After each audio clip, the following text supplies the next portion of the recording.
Bonjour à tous. Depuis maintenant quelques heures, une rumeur tourne sur X. Anne-Sophie Lapix aurait été évincée du JT de 20h sur ordre de l'Élysée. La source, une prétendue déclaration de son mari, Arthur Sadoun, lors de son pot de départ du 26 juin. Il aurait laissé entendre que son départ n'était pas vraiment volontaire. Sauf qu'il n'existe à l'heure actuelle aucune preuve, pas d'enregistrement, pas de citation exacte, pas de témoin identifiable. Aucun média n'a relayé cette version, rien, juste des bribes sorties d'internet suite à ce pot de départ sur une péniche après son dernier JT.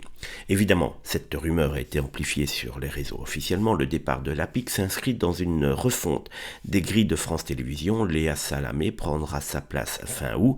Lapix, elle, rebondit dès septembre sur RTL et M6. Pas vraiment le profil d'une journaliste qu'on pousse d'or dans la douleur. Alors oui, Lapix a parfois bousculé les politiques. Oui, les médias publics sont souvent soupçonnés d'être influencés, mais là, on n'a aucun élément, pour l'instant, tangible qui pousse vers une intervention d'Emmanuel Macron, même si on sait très bien que celui-ci ne met pas le ton un petit peu parfois dérangeant d'Anne-Sophie Lapix. On le sait aussi. Les prochains mois qui arrivent seront ceux qui vont nous amener à cette échéance de la présidentielle 2027 et les tensions politiques risquent d'être assez présentes sur les plateaux de télévision. Alors, Macron, on le sait, ne se présentera plus en 2027, mais il est toujours là avec son mouvement et il espère bien mettre quelqu'un qui lui sera fidèle. Comme ça, il pourra continuer à influencer le monde politique en France. Donc, la présence sur une chaîne qui reste la deuxième chaîne française d'une présentatrice du JT qui n'allait pas dans son sens, aurait pu effectivement le déranger.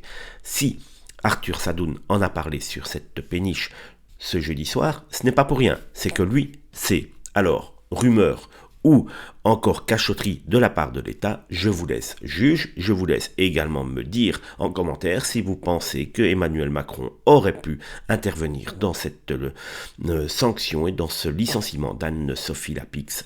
N'hésitez pas à le dire en commentaire, je vous souhaite une belle et agréable journée qui risque d'être assez ensoleillée et chaude.